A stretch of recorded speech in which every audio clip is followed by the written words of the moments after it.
Good evening. I'm Anais Morgan, and this is a fictitious moment in WJMU history. On February 24th, 1982, student DJ Emma Wilson conducted one of WJMU's most significant interviews. Here now is an excerpt from that interview. Hello, Decatur!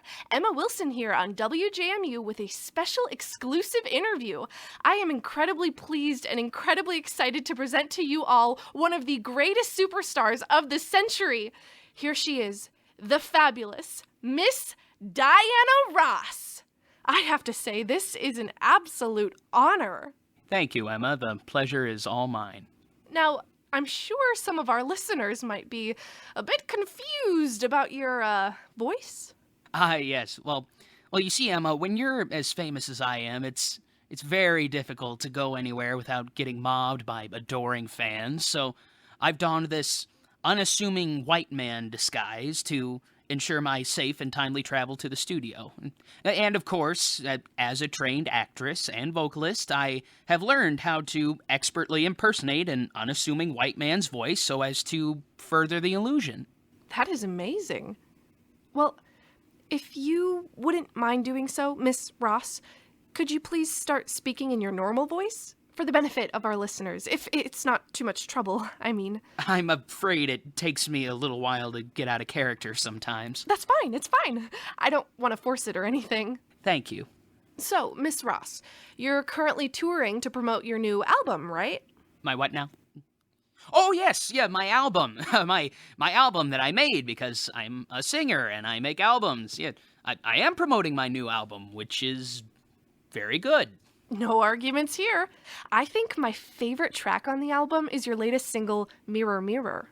Why, thank you. I like that song too, which is why I recorded it. Yeah, I went into the studio and I recorded the song, and then I looked at my producer and I said, this is going to be my next big hit. Didn't you produce the song yourself? Huh? The song.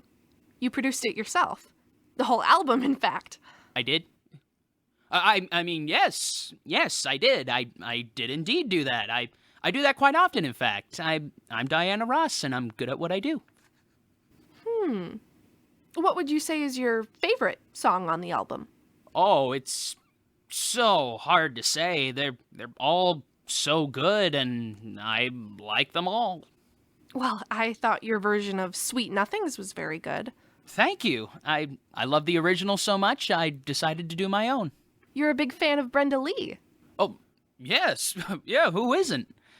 You're rocking around the Christmas tree. Of course, no discussion of your latest album would be complete without mentioning your version of What Becomes of the Brokenhearted. Oh, absolutely not. We put so much time and care into that one, and I think it turned out beautifully. I mean, that was probably one of our... Aha! I got you!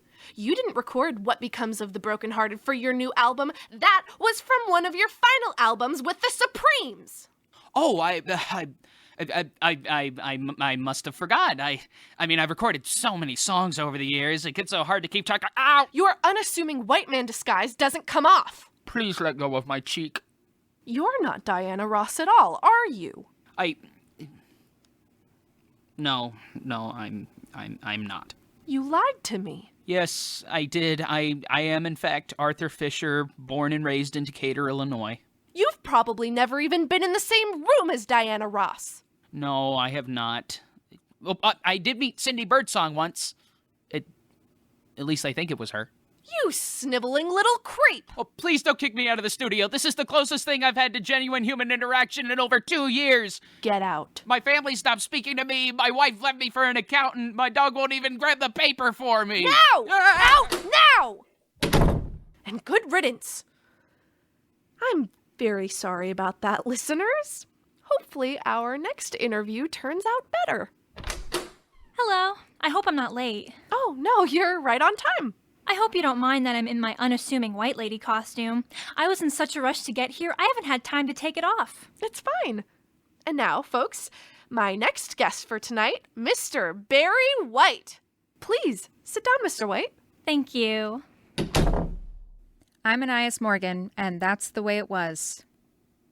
more or less. Featured in tonight's moment were Logan Hansen, Allie Williams, and Jocelyn Needballa.